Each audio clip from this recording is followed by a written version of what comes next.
Hey there, friends. This is Emily Windsor Craig, and it is the 13th of December 2020. And I'm working on a little project, and I've never seen the topic of conflict, and my master's is in conflict analysis and resolution, dealt with from the perspective of semantics before.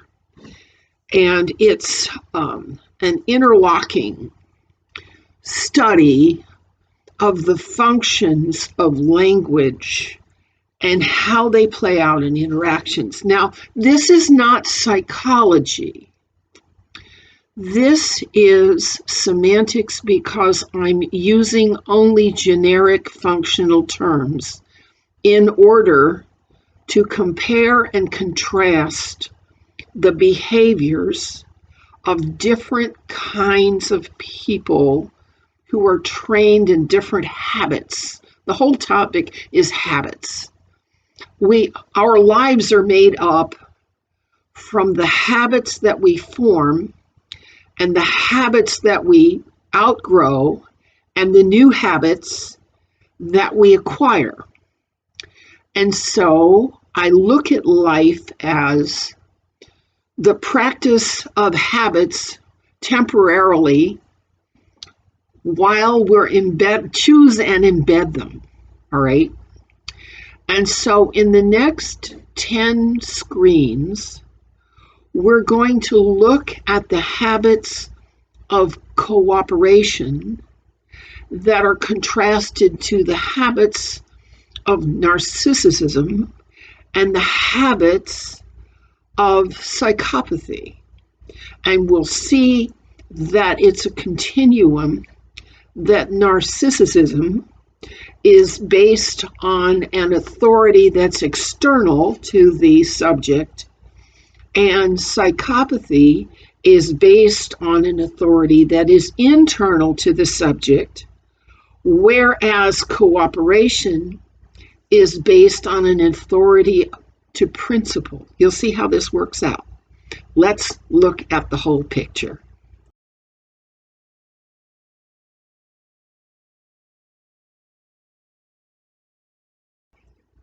Okay, we have our first field, which is black. And in the center of it is cooperation, which is a balanced, volunteering set of options. And to the left, we have flight. And to the right, we have flee, fight or flight or cooperate. Got that? Take a look.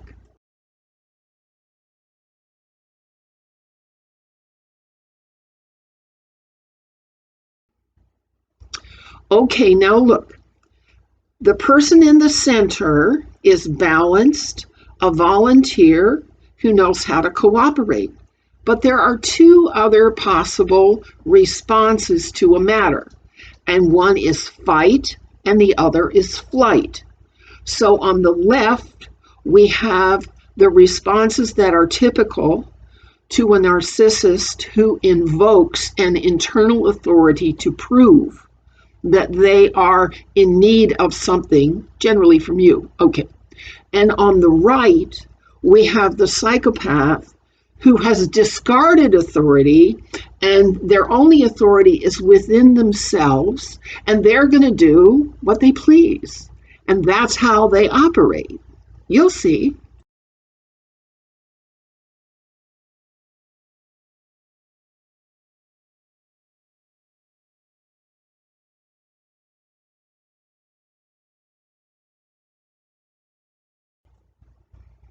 Okay, now we look at the three responses.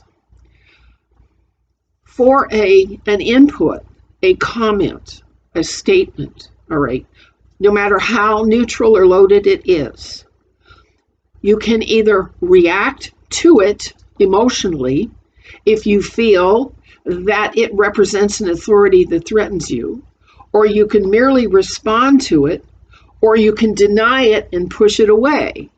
Those are the three typical responses of most people. And so what we can do is place ourselves in the list of responses to see what we are typically doing now and to wonder whether perhaps we could do better. How about that for an idea?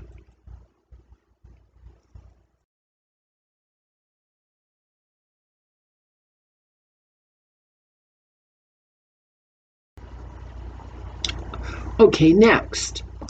We can, if we are balanced, we can agree with whatever has been said. Or if we are feeling threatened by some authority, we can argue, all right? Or if we don't like what we're hearing, but what we would normally say is going to cause more problems, we're going to use our own authority to craft a new answer so that we blow off, we blow off what we heard, all right? These are some of the strategies that we may use to either agree, acknowledge, or gaslight the person who's talking to us.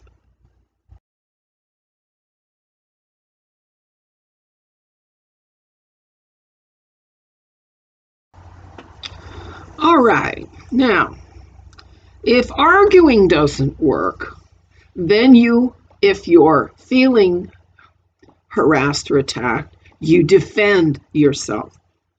If you don't feel attacked and you're in a cooperative balance mode, you can simply regard the comment with whatever regard is appropriate.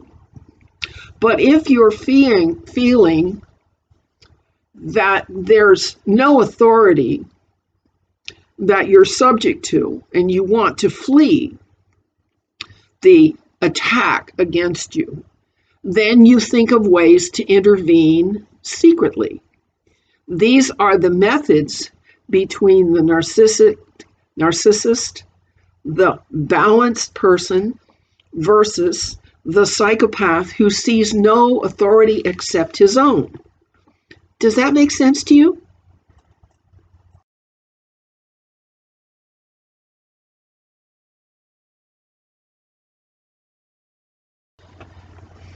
All right, now in defending your position, if you need to, you're going to make demands.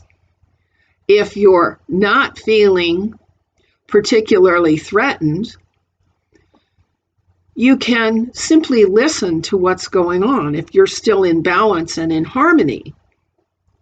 But if you're feeling that someone has simply overstepped your boundaries and that they don't have the authority to require something of you, you will protest. And those are the different strategies of the different kinds of thinking semantically.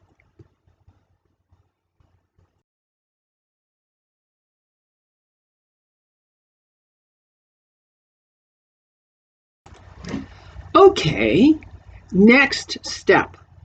If you are on the fearful narcissist side, you're going to incite your rule or someone's rule that overwhelms your adversary. All right. If you're still in cooperative balance, you will initiate a strategy or a tactic in which everyone can win. But if you're mentally and psychologically fleeing the scene, you're dreaming up a way to control what is being said and what is being done. Those are the three options that you have.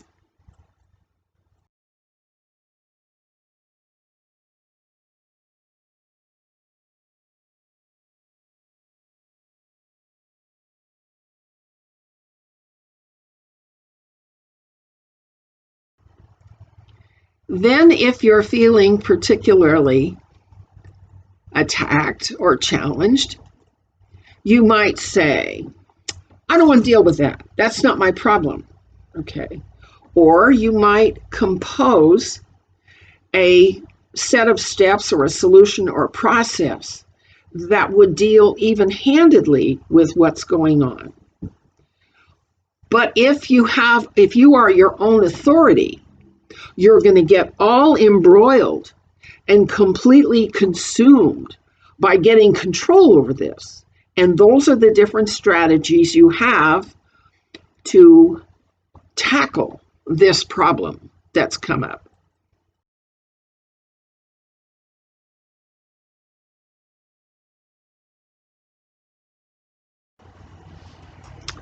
Okay, finally, you are left needy if you are on the narcissist side of this situation, in which you may feel you need to beg. If you're still in cooperative balance, you will permit the other person, to do what they feel is necessary themselves, and you will either comply or you will eschew. You will withhold your permission and simply not participate yourself. But if you are your own authority and the other authority doesn't appeal to you, and you're in a situation where someone has presented you with an option that's just simply and completely intractable, that's when hate is what comes up and cursing is what comes up. Okay, so now you can see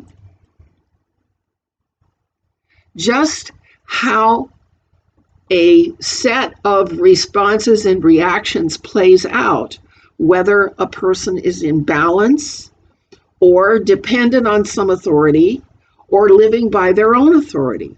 And I thought this was kind of useful. I hope you'll give me some feedback on it. There's no licensure in conflict analysis. And conflict analysis really does work very, very carefully and deliberately with semantics. And so that's the project I've been working on for about 30 years, is to get language in a matrix of meaning so that it has predictable outcomes when it's in use. I hope this makes sense. I hope so.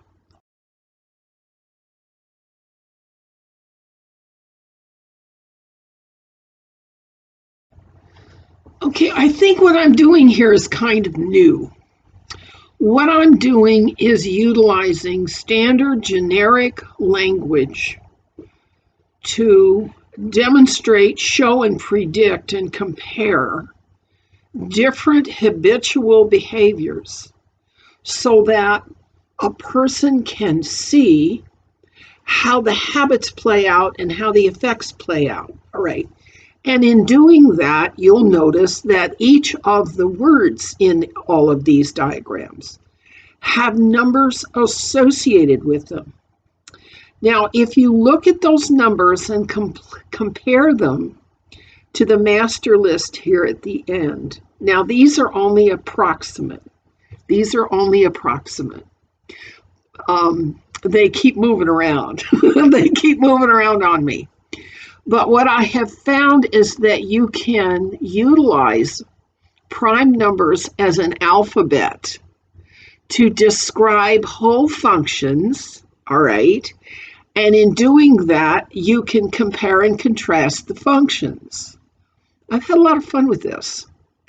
And I hope that you have taken the time to stop the video each time you come to a new set of functions to compare, so that you're actually comparing how the numbers look different. All right. This is a game we can play to make behavior and habits and outcomes more simply understandable, so we can work towards the behaviors that get the good outcomes and learn to overcome the behaviors that cause us problems in the end.